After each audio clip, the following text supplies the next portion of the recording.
Shalom saudaraku.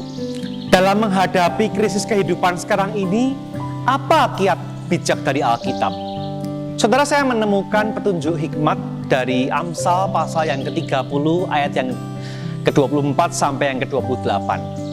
Ada 4 binatang kecil di bumi, tetapi yang sangat bijak. Hari ini saya mengajarkan mereka keempat-empatnya.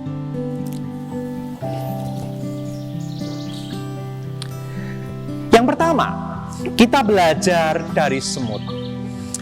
Semut ini lemah, sekali injak mungkin mati dia. Tetapi semut selalu membuat persiapan di musim panas. Mereka ini rajin bekerja di hari ini untuk masa depan.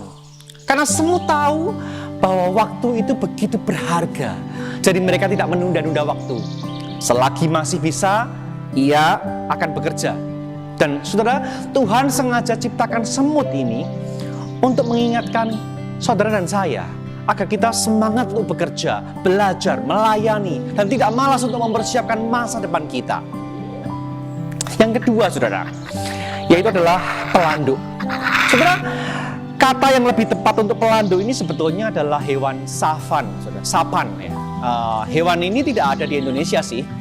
Karena sapan ini adalah hewan kecil yang lemah. Mereka ini tapi punya hikmat untuk menemukan keamanan mereka di bukit batu. Saudara, saat predator mendekat, maka ia tidak bisa melawan. Yang dilakukannya hanyalah dia ini mengarahkan matanya ke bukit batu, ke sebuah lubang di bukit batu sana, dan dia akan segera berlari ke sana. Savan menemukan safety-nya di sana. Saudara, apakah saudara tahu di mana perlindungan sejati saudara? Tuhan Yesus adalah tempat perlindungan kita yang sejati. Mari datanglah kepada Tuhan Yesus. Yang ketiga, saudara. Yang ketiga ini adalah belalang. Seekor belalang satu saja sih tidak ada artinya apa-apa sih. Tetapi kalau itu adalah kawanan belalang yang begitu banyak, yang menyerbu seketika, wow, tentu itu sangat dahsyat dan bisa menimbulkan kerusakan yang sangat-sangat parah.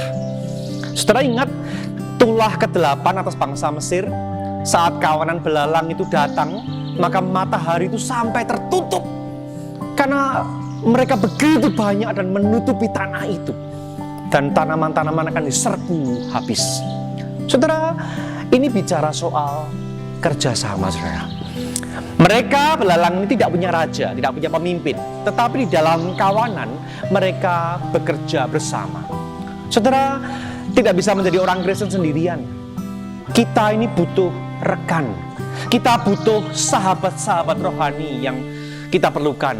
Kita butuh home, tempat di mana kita bisa bertumbuh bersama secara rohani. Saudara, kerjasama akan menghasilkan sesuatu yang jauh lebih besar. Yang terakhir, saudara, yang keempat adalah cicak.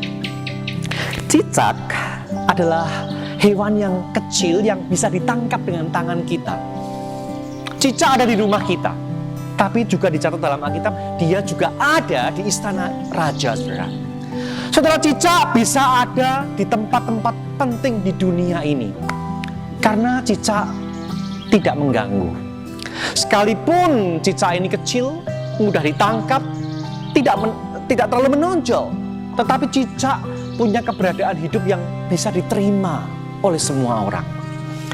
Inilah yang kita pelajari dari cicak, saudara. Bisa diterima kehidupan kita oleh semua orang, saudara. Saudara, lengkap sudah 4 pelajaran hikmat dari mereka.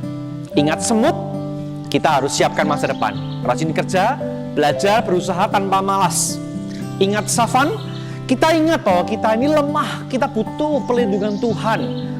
Ingat belalang, kita harus kerja sama secara sinergis dengan rekan kita. Dan yang terakhir, cicak, jadilah orang yang tulus, yang baik, yang berguna, sehingga pada akhirnya keberadaan kita diterima banyak orang, jadi berkat. Mari kita sama-sama hidup sesuai dengan firman Tuhan.